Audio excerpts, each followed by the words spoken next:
Uh,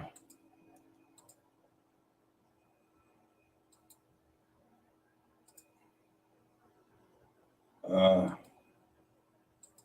Good afternoon, everybody. Good afternoon. Welcome again to our coffee and conversation hour. And as always, it's a pleasure to be with you, to bring some good information. And so, yeah, so we're going to get right into it and we'll move out the way as soon as I'm done. So, today we're going to be talking about how to create a new life after drug addiction.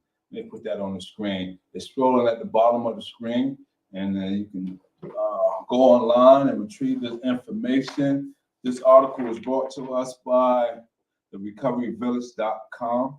And so, yes, and so we're going to be talking about how to create a new life after drug addiction. All right. And so, let's see. And so at the beginning, introduction, the article says after you go through detox and rehab and prepare to re-enter the world, it can be difficult to know what's next. That is so true. For so long, your life has centered around drugs or alcohol, but when you have the opportunity to redo everything from scratch, it can be difficult to know how or where to begin. I am Craig. I am a recovery coach, and I am someone with lived experience in social restarting from scratch after going through rehab, detox, or coming from any type of institution where you have to regroup and restructure your lifestyle. And so I was telling one of my co-defendants earlier how after I came home from completing the program and incarceration all at the same time, I applied for this job. I'm not going to say the name of the company.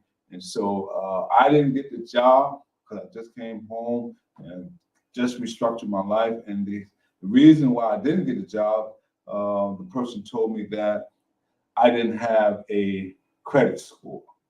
Okay. And so I said all that to say this, that it can be difficult for a lot of us who coming home from rehab or uh, gaining some type of recovery, sobriety, coming from incarceration. Yes, it can be difficult at first, but yet it can be doable if you surround yourself with the right people. And so, as a recovery coach, I'm here to assist in those areas as well because like I said earlier, I have lived experience not only with alcohol and drugs, but also with reshaping my life when it comes to employment, things of that nature.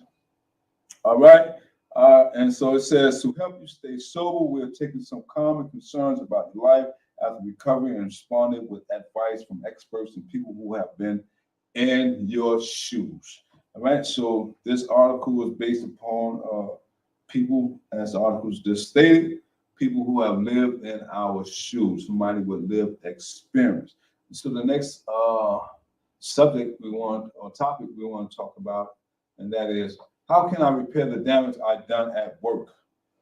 If you ever work, if you ever been using or been under the influence of any type of substance abuse, whether it be alcohol or drugs, and try to balance both lifestyles, it can be very challenging. For me, there was a lot of interruption, and so therefore I didn't last long in the work field when I was using drugs. And so let's see what the article says. All right, it says when a substance use disorder has taken up your energy for a long period of time, it's possible that your job performance suffer. Okay, it's possible if you've been using for a long period of time, your job performance may suffer.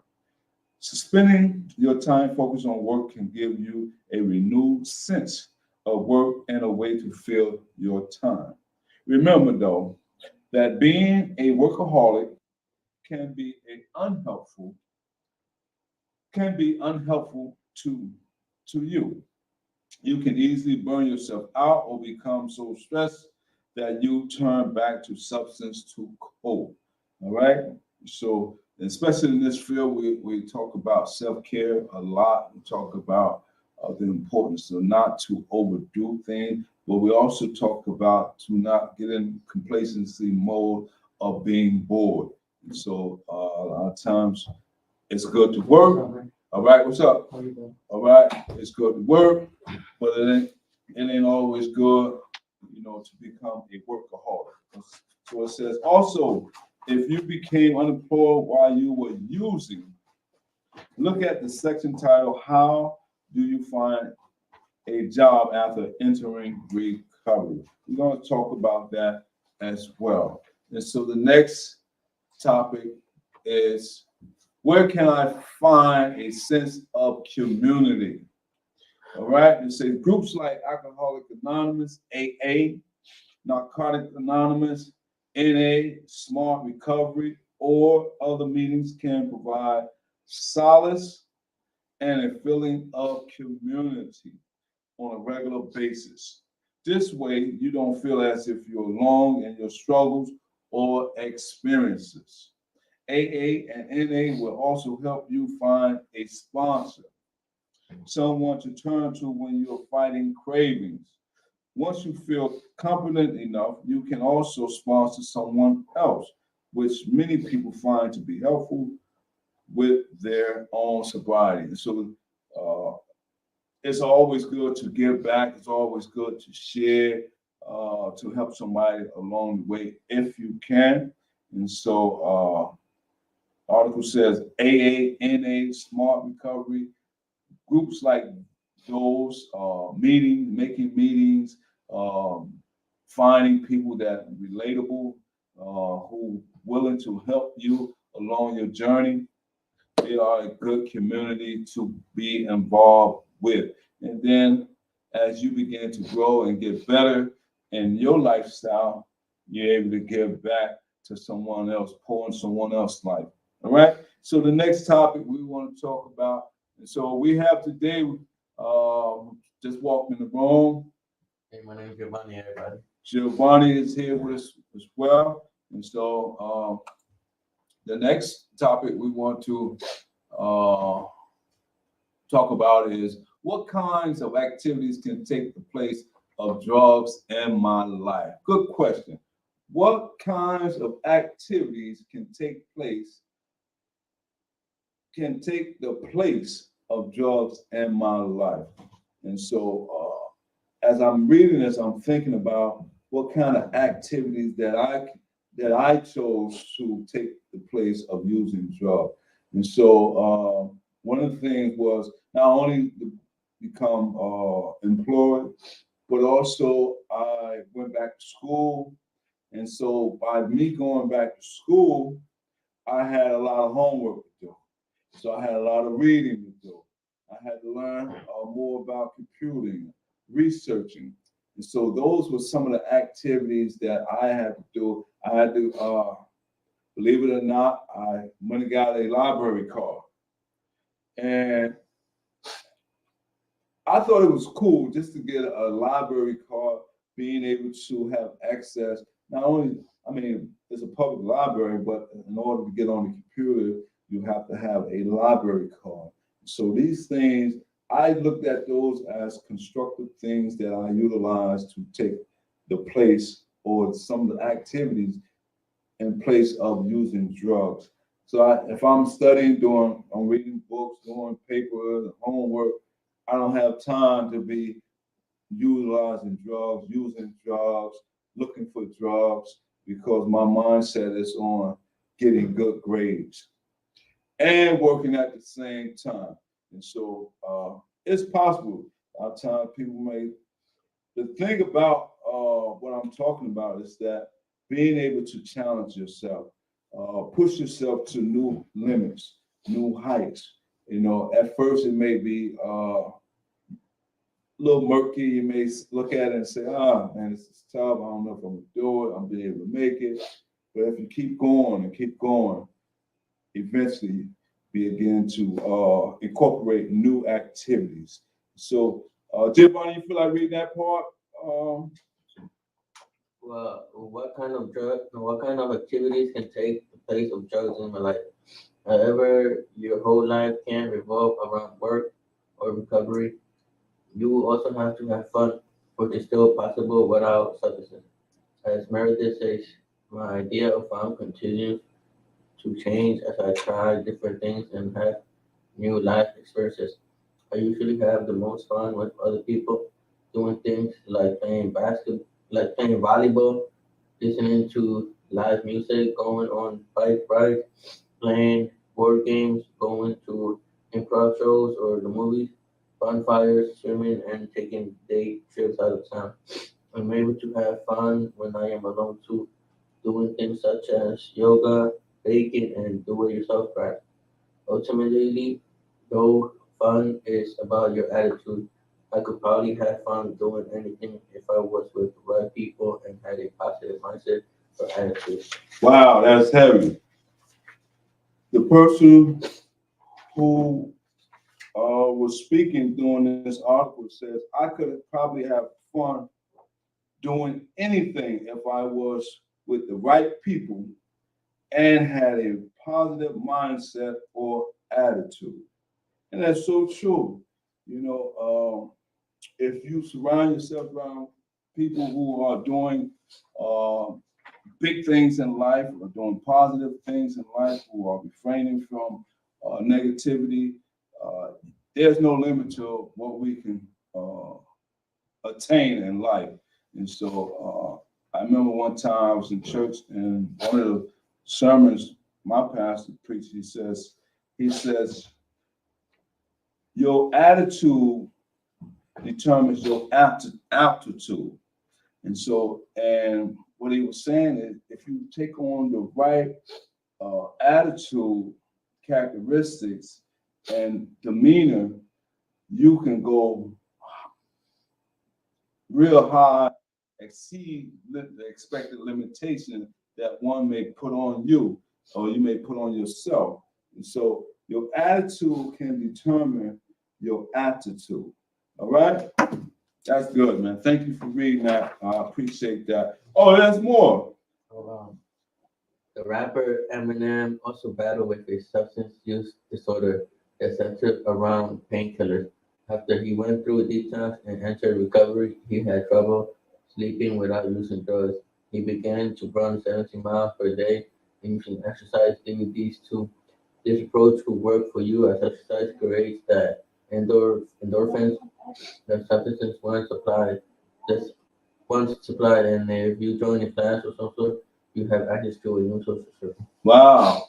See, even Eminem, the article said had a run-in with substance use disorder, but he changed that around. He changed a negative into a positive.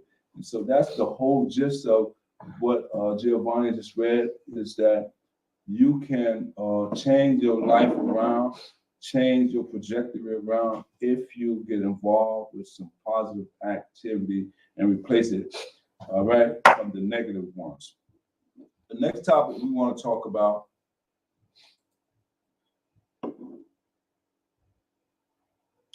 do I need to drop my friends who use? If you're asking me, yeah. Well, let's see what the article says. It says, ultimately, this is your decision. You're the only one who can choose whether or not it's in your best interest to spend time with people who continue to use. But bear in mind that a third of people in recovery relapse due to pressure from others. I can bear witness to that. People who know you're in recovery and continue to offer you substances do not have your best interest in heart. So if you know someone, if you let them know, now that's a different if you never let somebody know I'm in recovery and they offer you something, that's a different story. They don't know. But if you let them know, say, hey, listen, man, I'm in recovery, I'm no longer using drugs, alcohol, that's not my lifestyle anymore. And they continue to give you drugs, then they really don't have your best interest. All right? Also, remember that people who still use might not like that you're in recovery. They might feel rejected or guilty, and dealers won't want to lose your business.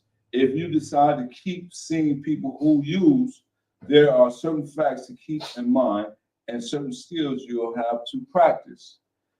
People who know you are in recovery and continue to offer you substances do not have your best interest at heart. Learn how to say no immediately and convincingly. Practice saying no with a loved one in a way that doesn't invite follow up questioning, as in maybe later, or I can't, I'm on medication. Change the subject so the conversation doesn't remain on drugs. Chad, a person in recovery, also mentioned, I'm surrounded by the greatest sober friends who love me for the person I am, and we have a lot of fun together, which can help remind you that a social community can exist outside of substance use. The rapper Eminem also battled with a substance use disorder that centered around painkillers. After he went through detox and entered recovery, he had trouble sleeping without using drugs. He began to run 17 miles per day and using exercise DVD too. This approach could work for you as exercise creates the endorphin that substance once supplied, and if you join a class of some sort, you have access to new social circles.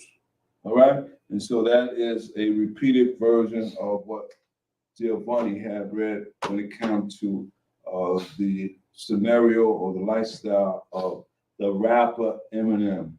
If you don't know who the rapper Eminem is, you must probably been not a big fan of the rap culture. All right, so Eminem is one of the famous rap artists from Detroit or from Michigan. I would say Michigan because I think he's from 8 Miles, Detroit, but I know he's one of the highest paid rappers that's out there to this day. All right. So the next one we want to talk about, and that is,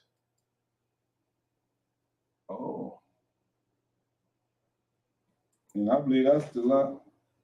I don't know. That ain't the last one. The next one is what? How do I find a job after entering recovery?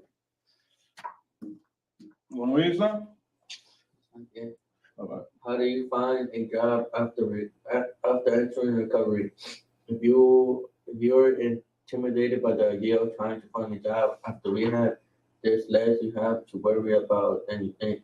Know that the Americans with Disabilities Act and the Rehabilitation Act keep most employees from refusing to hire anyone because they're in treatment for or in recovery with a substance use disorder, unless the disorder would prevent the applicant from performing the job safely and competently.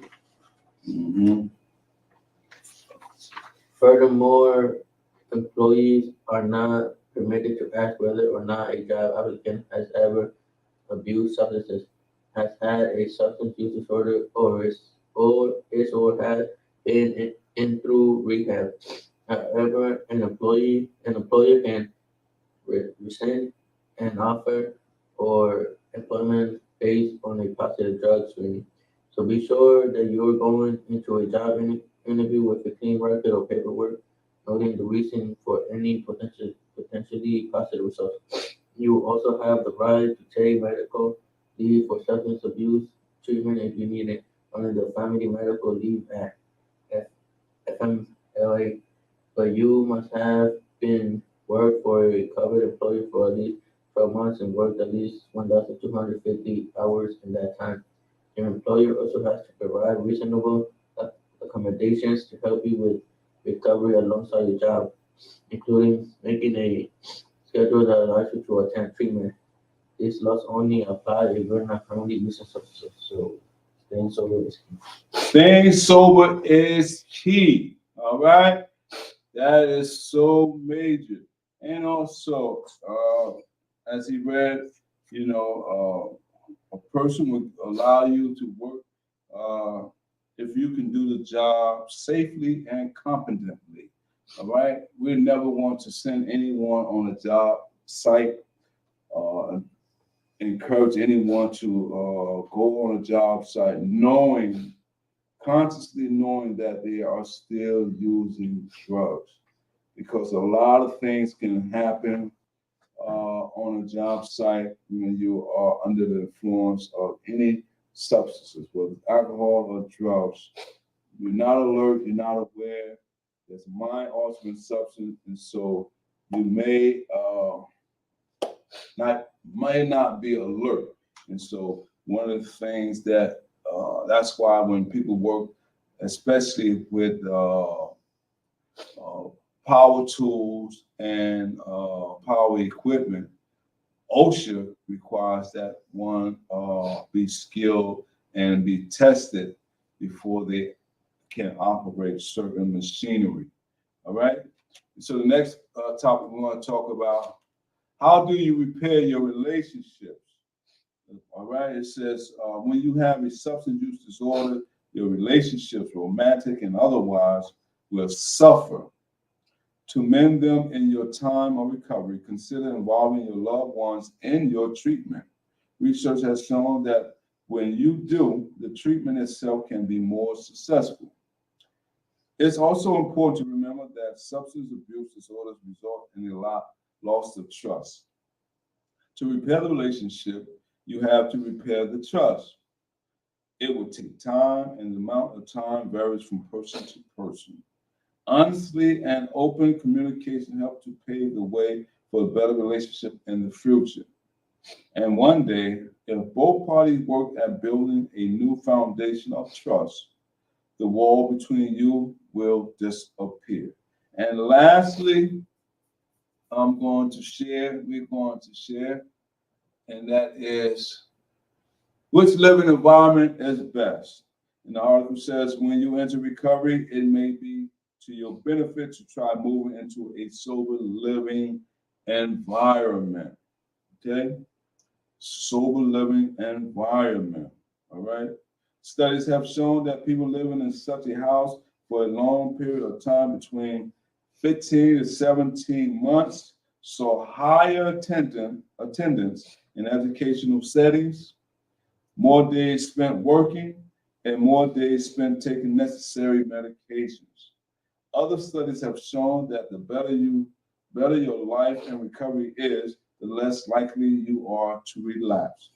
Not that you know what has worked for others. Let me read that again. Now that you know what has worked for others, you can apply it to your own life, taking what best fits you or what you like to try. Although life past addiction can be intimidating, hopefully now you can move forward with improved confidence, ready to fill your blank slate with new meaning. All right. After we have listened to a few stories, turn failures into success, now that you have heard us read these things from the stories that I shared, you may take it upon yourself and say, you know what? Those people can do it. If Craig can do it, Craig is no better, no different from Giovanni. And so we are in this thing together, you know. And so if Giovanni can do it, if he can keep his sobriety and work on staying sober, Craig can do the same. All right. Until the next time, we're gonna leave and we're just gonna say, be careful, be safe. Until the next Coffee and Conversation Recovery Support Group. Tell somebody about what you have heard or watched. Share it with them and comment and be a part of it. Subscribe, like, and share. Until next time, be safe. Everybody, stay sober. All right. All right. Until the next time.